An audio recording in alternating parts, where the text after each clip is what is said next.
Welcome to the Media Roundtable. This is where we dive deep into the forces that are reshaping the podcast and creator economy. And we really do it in service of the marketers that are powering the whole thing. I'm your host, Dan Granger. I'm the CEO of Oxford Road. And today we have a very special guest, somebody that has come to mean a lot to us at this company. And I think a force that has entered our industry in a very meaningful way in a short space of time. I am joined by the one and only Killer Mike. Hey, Dan. It's great to have you here today. Let me just give a couple points on your background to the uninitiated. Killer Mike is a Grammy-winning rapper, got 3 wins in one night, best rap album, best rap song, best rap performance. He is the co-founder of Run the Jewels, one of the most respected independent rap duos in history. He is now a podcaster. And if you don't know his show, you need to pay attention. It is called Conversate with Killer Mike. And he launched that independently in 2025. Meaningful to me is, look, we, at Oxford Road, we're trying to do more than run a business here. We're trying to reshape an industry. And the creator economy is an important one. It is the center of free speech. It is the center of open conversation. And it is changing so fast. We have wanted to take time to really honor the people that are staying independent, to the voices that don't have anybody else putting their thumb on the scale to influence what they have to say. And so we put together an award show at South by Southwest, took a risk, and we wanted to show up in a way that was meaningful, that would honor that. I was nervous because we were throwing this thing together in a really short period of time, and I found out that Killer Mike was in play, and he actually understood what we were trying to do, said yes. And Mike, when you showed up, you legitimized our event, and you brought some legendary people into the industry to come out and stand up for what they're doing and what they've been doing. And I just want to say thank you. Thank you for what you did for us and what you're doing for the industry. So welcome to the show, and it's so good to be in conversation and relationship with you. Thank you, Dan. I'm happy to be allied with you. I appreciate the praise and adoration, but let me tell people who are listening and watching us today, I grew up in Atlanta, Georgia, and this crazy maverick of a guy named Ted Turner has been a huge influence on my life. He built the TBS, the Superstation, was the reason I even saw white people outside of my neighborhood. I grew up in an all-black enclave that was purposely all black. It was working in middle class. That was not depreciated. It was not undervalued. It wasn't segregated or redlined off. It was a proud black neighborhood. So really, the only times I saw white folks was on TBS and PBS. So I knew professional wrestlers and Mr. Rogers. But what I loved about this crazy old white guy with his funny mustache is he really gave a lot of love to independent thinkers throughout my city. Ted Turner built the Superstation and CNN. You are building something independently and giving people off the streets with an opportunity to show more perspective than what their sponsors want them to say. You put people with the right type of sponsorships and ad givers, and I just like your spirit. So I'm an early believer, and hopefully we'll build a relationship and get to know each other, for many, many years, because what you're doing is transformative in the industry. I'm very proud to be a part of it. I was proud to host. I meant the things that I said in compliment of you. Met your dynamic wife. She's amazing. So just everything about you, brother, I salute, and I'm proud to be in league with you. Well, thank you so much for saying that. And look, a lot of topics I want to cover with you because I want this to be an introduction. I mean, a lot of people know you, but they don't necessarily know you in this industry, right? Yeah, you have entered in, and I want to talk about other parts of your career too. But specifically, let's jump to the podcast for a second. Why did you decide to start using that canvas to tell your stories? Met this crazy guy named Ramsey who was working at iHeart at the time, and he told me maybe 6 years ago you should be doing a podcast. And I just, I know I have a lot to say. I always know I shouldn't say a lot. You know what I mean? When you wind up in, former Secretary of State Hillary Clinton's campaign manager email, I guess Killer Mike didn't get the message. It scares the heck out of you, to be honest. You know what I mean? So I didn't know if I needed to be saying anything publicly. And I think that I was overwhelmed with the thought and idea of people actually being as tuned in to want to listen to me on an annual basis, be it daily, weekly, monthly, or whatever. And Ramsey stayed in touch over the years, and we grew a friendship. And then I realized how great a taste he had, and not only haircuts, because Ramsey's hair seems to be perpetually like, hey, what's going on? Mhm. But he had great taste in music and sneakers, so we had a reason to keep talking. But he's always encouraged me to, hey, after we talk about $200 Nikes that used to be $60, he'll say, you should be doing a podcast. And finally, I relented. Like, you know what? I went and made an album. I won some Grammys. I don't have much to do but shows in between making another album. So let me see if sitting around talking makes any sense to me. And I sat with some friends. One being world famous DJ Cutmaster Swift from Outkast fame and Big Boys fame. And the other being a guy who spent years behind the curtains in the industry, helping groups like 112, Jagged Edge. Actually discovered 112. His name is Bear, and people often see Bear with me. They assume he's my security, but he's more just like he's like Tom Hagen's part in The Godfather. Mm-hmm. Consigliere, yeah, exactly. So, I was just like, man, let me put the people on here with me that generally, argue and talk with me behind the scenes anyway, and people liked the friendship.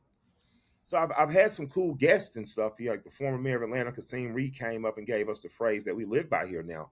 If you like or don't like something, what the fuck are you going to do about it?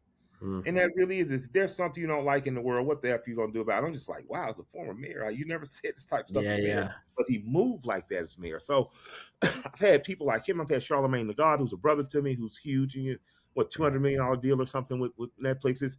So that, but the people have come out in genuine friendship. But the show really is about me and my relationship with friends in the public. Like, it really is just, we don't have to have yes. We're just conversation driven. And for those who are unfamiliar with Southern Black colloquialisms, conversate is a word.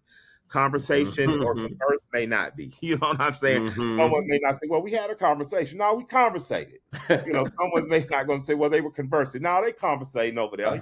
So that is an ode to my Southern rural, language of refuge. When I get around my people, as they say in Tuskegee and places like that, that's the way we talk. We conversate. So it's informal. It's Southern. It's American. It's more sweet potato pie than apple pie. But I think that people will enjoy it. Well, and how are you liking it? I mean, you know that your reputation, your brand, so to speak, but what you have produced in this world is more than just entertainment, right? You are an entertainer. You do entertain, but it is not purely about entertainment. You have a message. Yeah. And you want to get at something deeper, right? Yeah. And I'm curious, more than to have a message, I want to have a message, but the only way you become a master is to be a student. Mm-hmm. So, anytime I'm in this chair and I'm conversating, I'm seeking to learn something. I don't want to leave a conversation only having imparted. I want to leave a conversation having learned something, even if it's just growing my own perspective. So absolutely, it has a depth that some shows that guys who look like me and wear fitted caps may not have. But that's what I aim to do. I aim to meet people at a point and then see deeper into that point, or have us go on a journey together. You know what I mean? I'm constantly trying to see what's the deeper cut besides what we see on surface. And do you feel like that's a different objective than what you've been able to achieve as a recording artist? I think that as a recording artist, part of it's there, absolutely. But having the ability to conversate without having the measure, I have to rhyme this.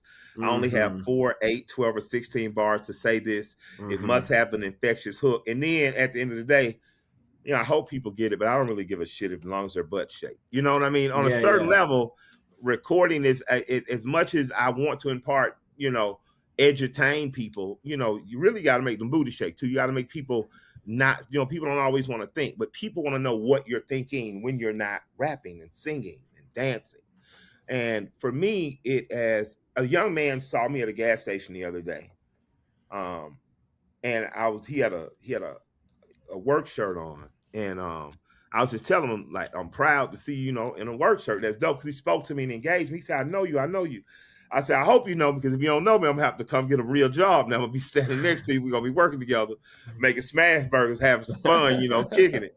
And we giggled a little bit. And he was like, no, he's like, I said, well, I rap. I'm Killer Mike. I say, but you probably not listening to me. I said, your mom and daddy probably, jammed me up. He said, no, but you just won. So I said, yeah, I won some Grammys. I'm rapping. He said, but no, I know you for more than that. It's like you a leader. It's like you more than a rapper. He said, I know you rap. And congratulations on the trophies I know you won. He said, but you a leader. And it amazed me because I was like, man, I got to get a picture with you. And I took the picture with him.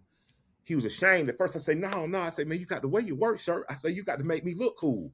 Like I'm with the people, man. I say, because I used to work in the AutoZone and the Chuck E. Cheese, and you could see the pride in him swell. Now, he knows I rap. He acknowledged the fact he knew I won Grammys, but what he sees me as is a leader. And that has a responsibility that I don't take lightly. And I don't have any, I don't have any grand thoughts of, raiding 1600 and taking over the White House. But I do know on a very local level that I can help kids understand that getting a summer job is the thing to do. And saving up for and going to trade school and college is the thing to do, because I did it, And I think beyond the persona of Killer Mike, Michael Render has an opportunity through Conversate to impart some of the wisdom and the lessons that I've kind of learned, the hard way by earning my scars to people. And I have an opportunity to learn and have people learn with me. You know what I mean? Having Billy Carson on here, you've never seen me and my crew so silent. He blew our minds. I don't know how much is 100%, how much is 50%, how much is 25%, but I know that there's truths in there that I hadn't heard that made me go read. I woke up this morning, smoked a joint, watched Star Trek, and start reading 1984 again. There you go. There you go. It puts your mind back on path of where you were. It keeps you young. So yeah, it's wonderful to see the way you are using the different canvas in a different way, and that you're starting from a place of humility, which is to say, I'm not just here to preach, but I'm actually here to listen first. Yeah, absolutely. And that's powerful.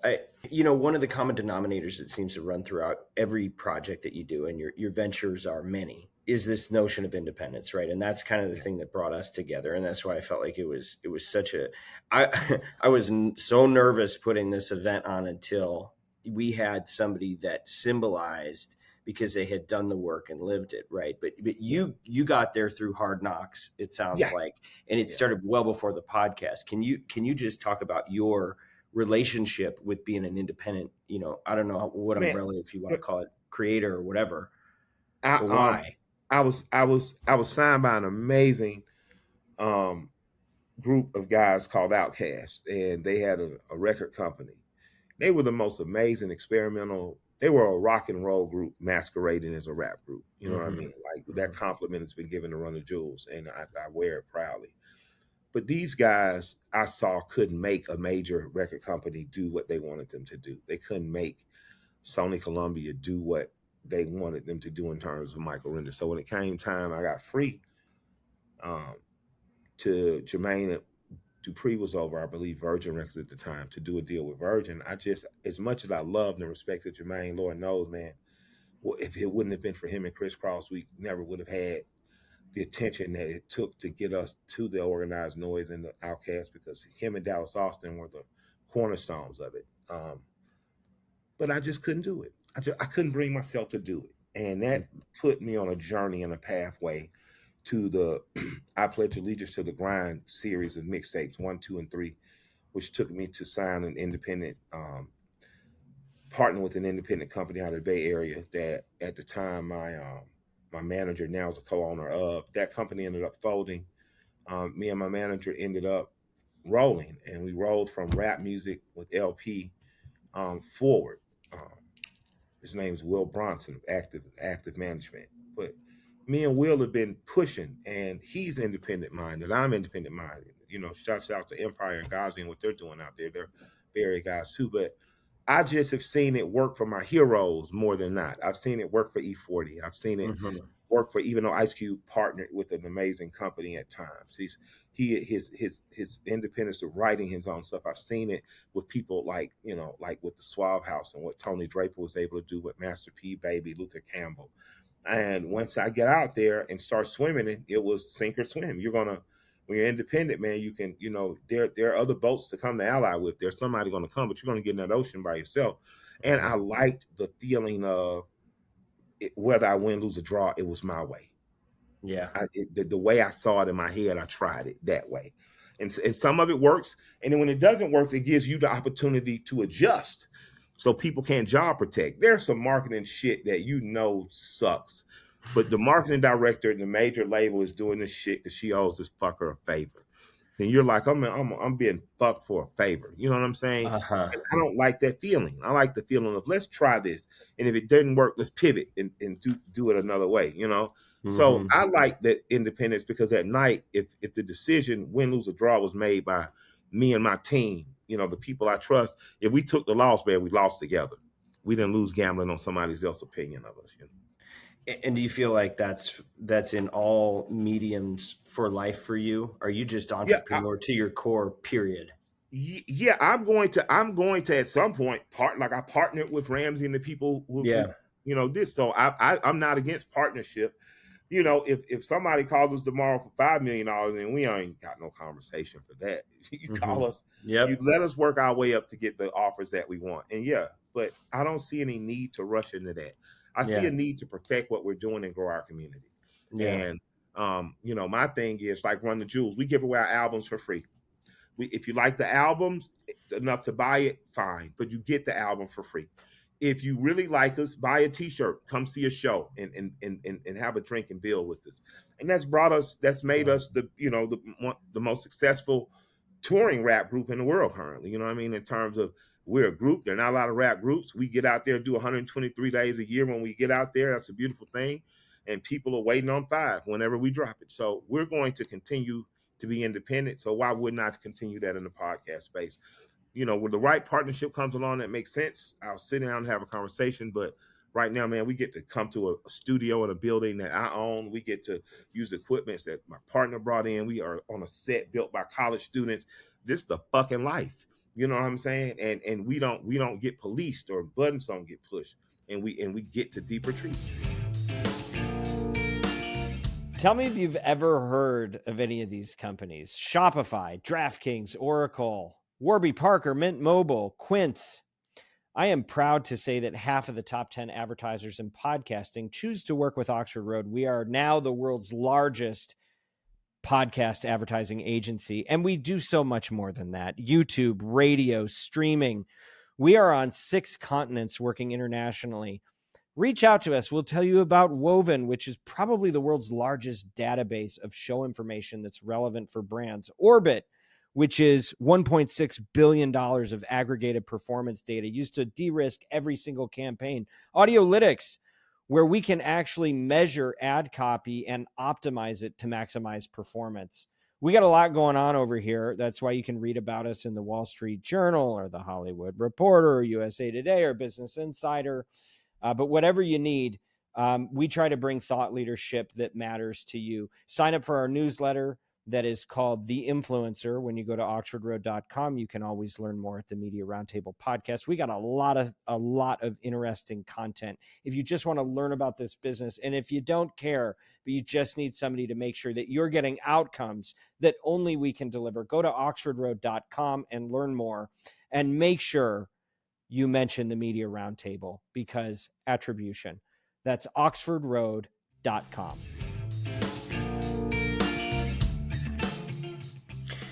Okay, I want to ask you something about that. When you partnered with LP, this was after you had already been on Stankonia. You had already been to the mountaintop in hip hop, okay? And you partnered with a white rapper. Yes. What? How did that happen? How was there was there any intentionality in that? Man, my white friends, I'm not talking about LP, I'm talking about friends that are I've met outside of hell, are extremely musically, they have taste. Ramsey is wearing an MF Doom t-shirt right now. I still remember when fucking L called me. I was in hotel. We were in a hotel in London, the former Ace Hotel. And he says, "Get your ass, get the fuck." He said, "What are you doing?" I was like, "I'm laying around, fucking around." He said, "Get up and get the fuck downstairs. Doom is downstairs." Oh man, I get up, throw my clothes, I run down there, and I just see Doom, and I just stop. I'm like a fucking 13-year-old kid again. And that mutual love is what brings me in there. It don't matter that he's white and from Brooklyn and I'm black from Atlanta. It matters that we fucking love Doom. We love KMD. We love this hip hop shit.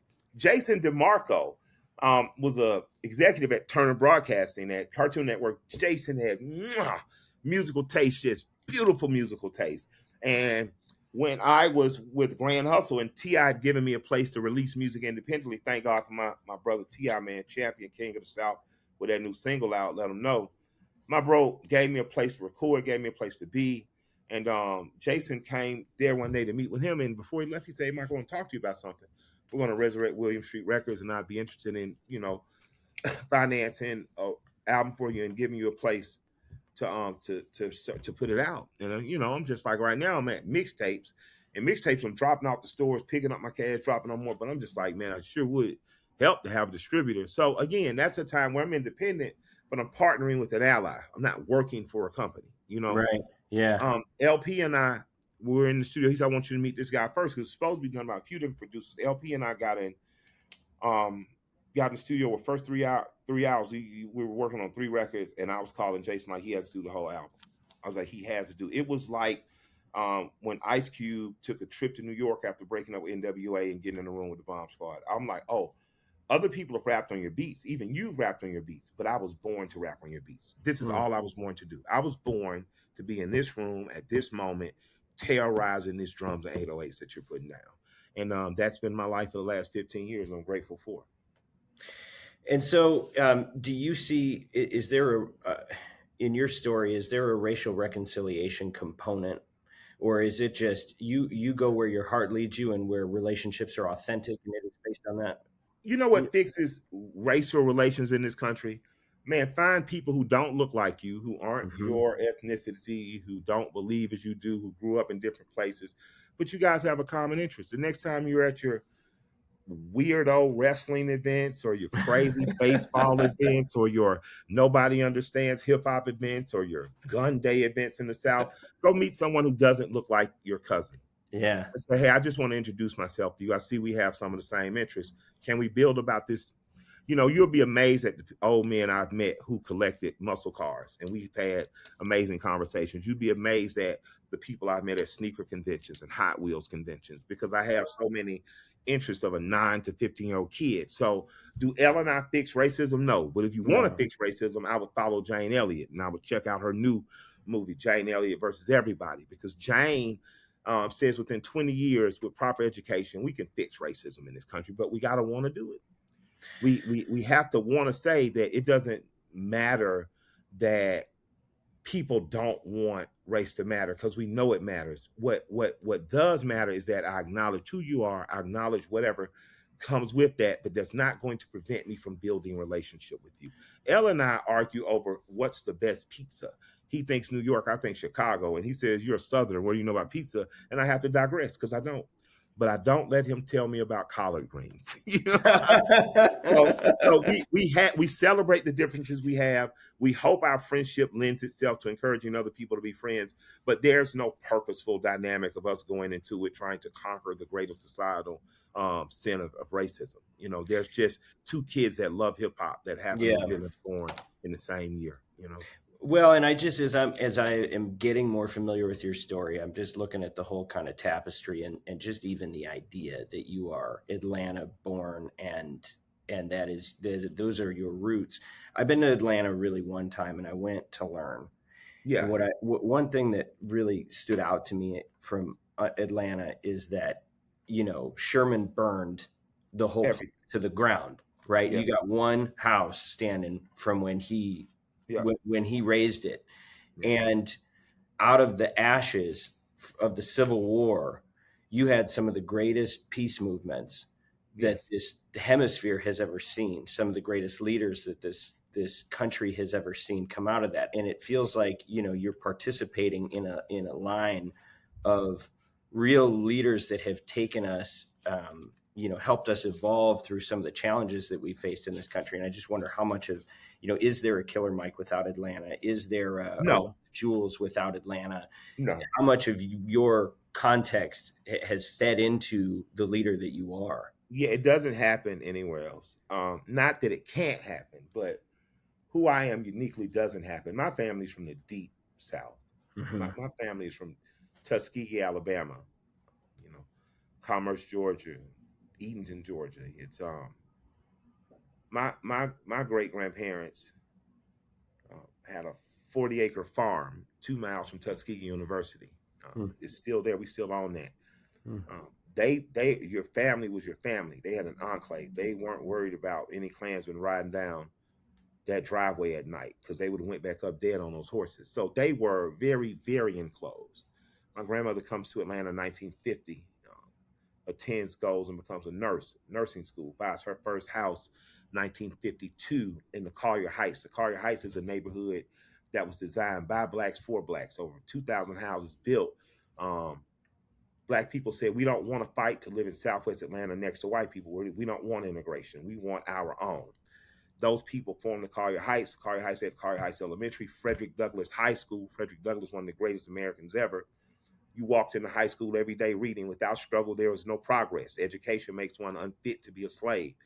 So in the time of 5 years old, even before that, Harrington Daycare Center, where their daycare center, black woman, Miss Harrington, owned, it was dedicated to make sure every black child went into kindergarten reading already.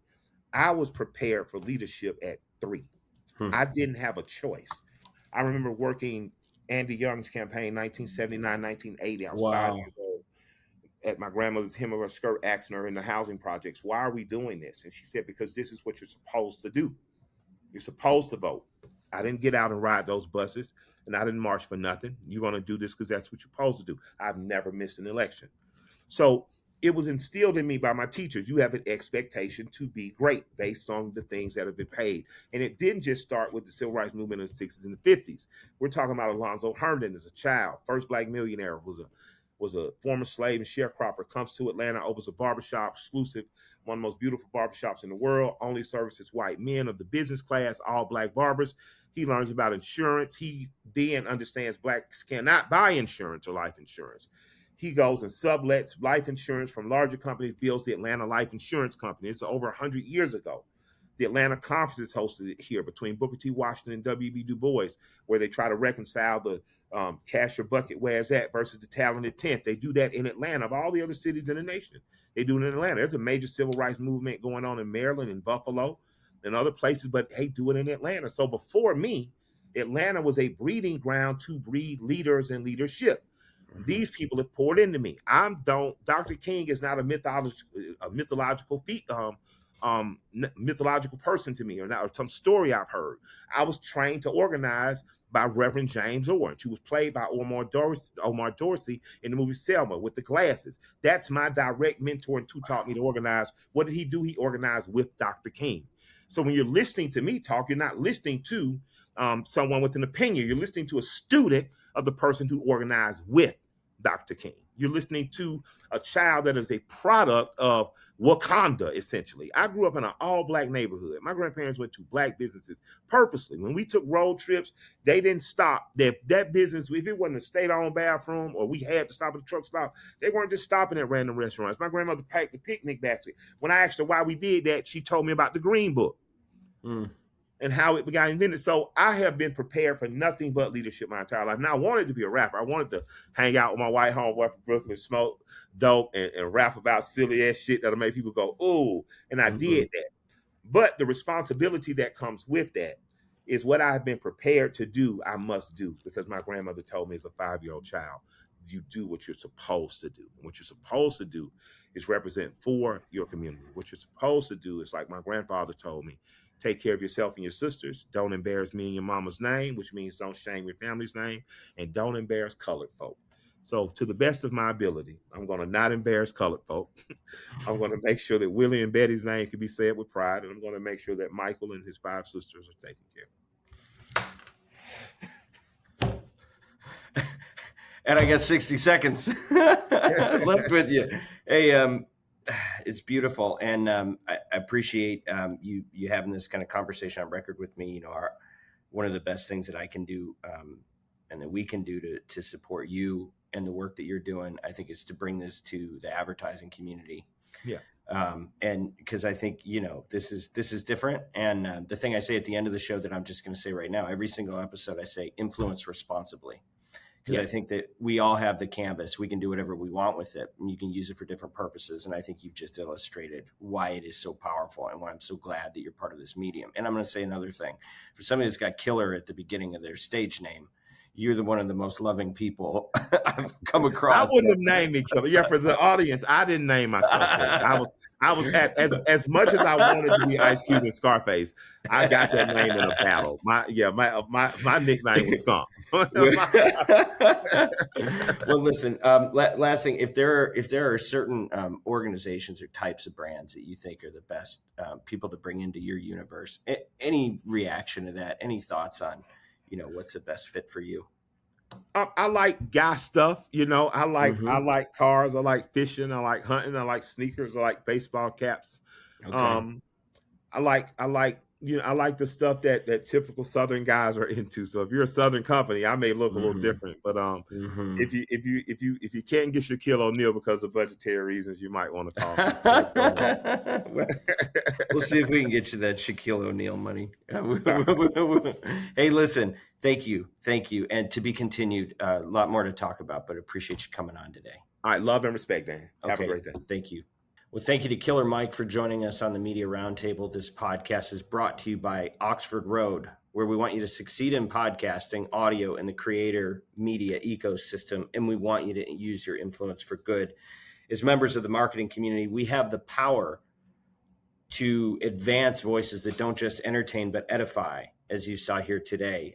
We can build bridges across differences and preserve fair-minded discussion around the most important topics of our age. And if you're a marketer looking to align your brand values with extraordinary business outcomes, reach out to our agency, Oxford Road, by visiting oxfordroad.com and subscribing to our weekly newsletter, The Influencer. We'd love to hear from you. If you have feedback or suggestions, please email us info@mediaroundtable.com. And if you haven't heard about it, check out Ad Infinitum. That is Oxford Road's audio creative focused podcast hosted by Stu Redwine, where they break down the top spenders across podcast, radio, and streaming, and analyze the craft at a much deeper level. A special thank you to not only our guest, Michael Render, but also to Haley, Bianca, Rocio, Kyle, Ezra, Everett, Neil, and the team at Podcast One. As always,